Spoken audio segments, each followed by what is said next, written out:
Good afternoon. So it's a particular pleasure to be here with the latest star recruit of the Washington Nationals baseball team, Jens Stoltenberg, also known as the Secretary General of NATO. It's wonderful being with Jens yesterday at Nationals Park, watching him throw out the first pitch. But it's been even more wonderful to be side by side with the Secretary General for the last 3.5 years, in my case, watching his leadership of our alliance. We have NATO coming together for its 75th anniversary here in Washington. Of course, celebrating those 75 years, but more important, focused on today and the following days and making sure that our alliance continues to do what it's done so successfully for 75 years, which is to ensure the defense of its members. Thanks to the Secretary General and his leadership, we have an alliance that is stronger, that is larger, and that is more fit for purpose than it's been, and ready to take on the challenges of this moment. That again doesn't just happen, it's a product of leadership, and I've seen it every single day these past 3.5 years with the Secretary General. I've also seen it with President Biden and everything he's done to lead our alliance to the place that it is today, and that will be putting a real spotlight on it over the next 3 days.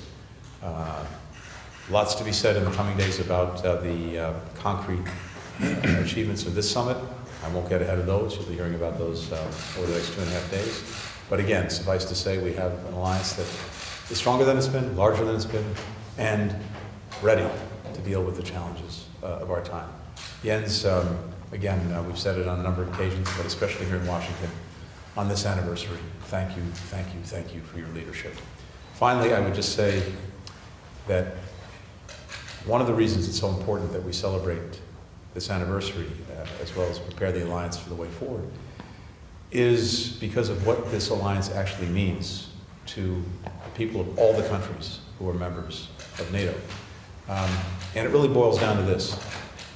After the Second World War, and after 2 world wars, countries came together determined that we would not see yet another global conflagration. And one of the ways that they did that was coming together in a defensive alliance, NATO, 12 countries 75 years ago. And the secret of NATO's success has been the commitment that those 12 countries made to each other, and that now 32 countries are making to each other. And that is an attack on one is an attack on all. The strongest possible deterrent to aggression, the best way to prevent war from happening in the first place, is exactly through that commitment. Because a would-be aggressor understands that if they take on one country, they've got to take on all of them. That's why 75 years later, NATO has been the most successful defensive alliance in the history of the world, but also why it remains the critical alliance going forward and why more countries have wanted to join. It's as fundamental, as basic as that. It's about preventing wars, it's about deterring conflict, it's about making our people more safe and secure so that they can go about doing everything that's necessary to build strong, resilient countries with opportunity, with progress that's shared among all their people. Yes.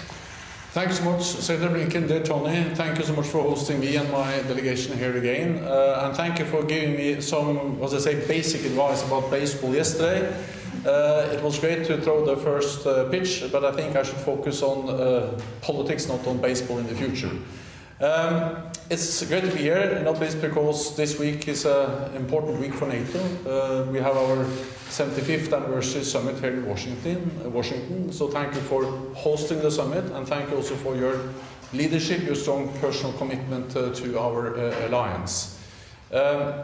This summit will be a summit where we celebrate the most successful alliance in history, but we're also going to make important decisions for the future. On deterrence and defense, on Ukraine, on partnerships in the Asia-Pacific. And of course, none of this would have been possible without the leadership of the United States, of President Biden, of you, to ensure that we have now 32 allies agreeing on all these important decisions we will take during the summit here in Washington.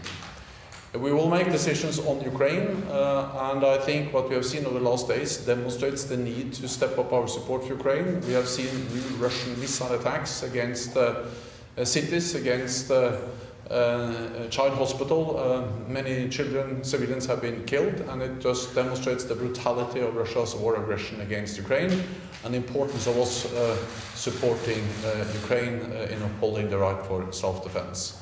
We will do more together on deterrence and defense. Allies are stepping up when it comes to defense investments. 23 allies are investing more, or 2% at least, of the GDP on defense. This is twice as many as just 4 years ago.